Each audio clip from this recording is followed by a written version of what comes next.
With the backdrop of the Tokyo Games, it's really clear there's just an enormous amount of activity that goes into producing a major event like the Tokyo Games. Fortunately, at Stantec, we have a lot of people who have expertise and experience with different games in the past.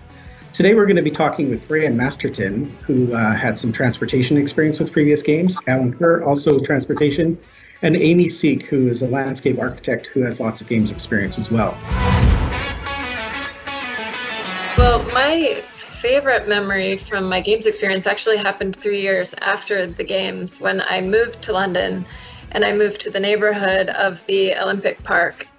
And I got to experience the design of the park that we'd done. It was about a 250-acre park. And I got to experience it as a resident and see it more fully come to its evolution as an integral part of that neighborhood. I typically get involved during the planning stages of these events, so during the earlier stages or the run-up to the games. But one of the most memorable experiences that I've got is during the London Games. I was based here in New Zealand. We had a team on the ground in London, and at the end of the day, they would send us through video footage, data, insights as to how the Olympic Park was operating. We would process them overnight in New Zealand and fire them back to London the following day. And resulted in some operational changes. So that was great to be the other side of the world, but still providing some real kind of value to the operation of the games.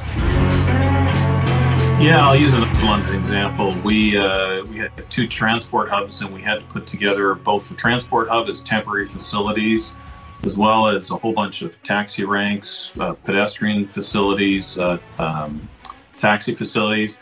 And one of the interesting things is trying to understand whether we needed 2 transport hubs for the public transport. And I actually used Alan's modeling work that he was talking about earlier to make a decision on whether we should have 1 or 2. And we actually ended up turning 1 back over to the LOCOG folks to use for athletes and the IOC family. And we changed the transport hub called Greenway next to the park in turn into the sort of national bus depot for all of England. It's just the buzz. I mean, it's a fantastic atmosphere, and I've been fortunate enough to have, at least in a visitor capacity, go in and spend time working with Olympic Games organising committees, and you get a real sense of camaraderie. Everyone's pulling in the same direction.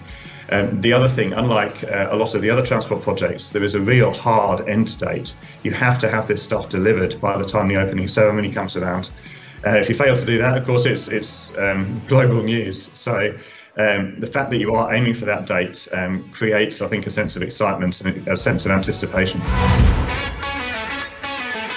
Yeah, I think there's a couple of unique things. And I think what people don't realize is the difference between the Winter Olympics and the Summer Olympics and the scale of the events.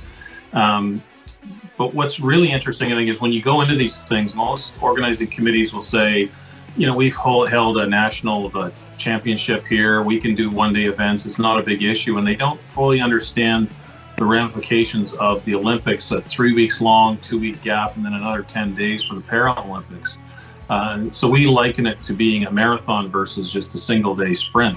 As a landscape designer, there's really nothing better than a project like the Olympics where you couldn't, the more spectacular, the better.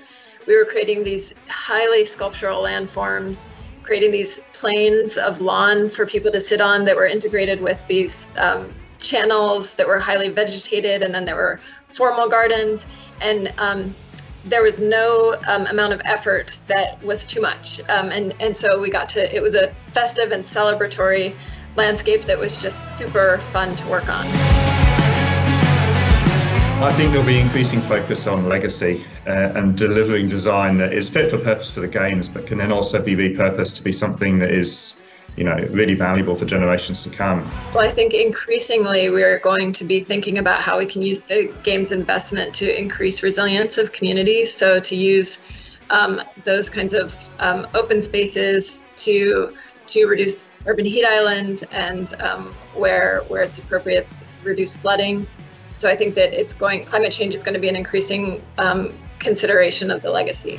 You know, I hate to always talk about London, but I think there you saw the really first example of using things that were temporary of nature. So there was a lot of legacy work, but also where it didn't need to be a legacy, there was temporary things. So one of our major transport hubs that was for the IOC family, mass and all the athlete parking, the coaches and stuff, was a set of rugby pitches.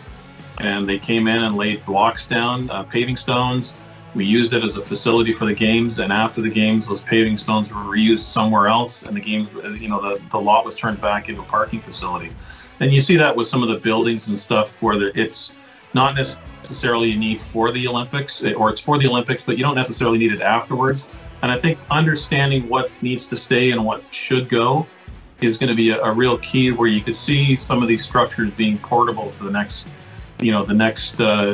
folks down the line, whoever holding them for the Summer Olympics or the Winter Olympics. So rather than having a complete rebuild of everything all the time, starting to think about how do we make these things portable from one city to the next, so that more places can enjoy having an Olympics without that fiscal burden of trying to build all kinds of new infrastructure at once. Well, I'd like to thank all of our Stantec experts for sharing their experience with the Olympic Games. I know they're all going to be part of it going forward. So Alan, Graham, and Amy, thank you very much for your words today. Thanks very much.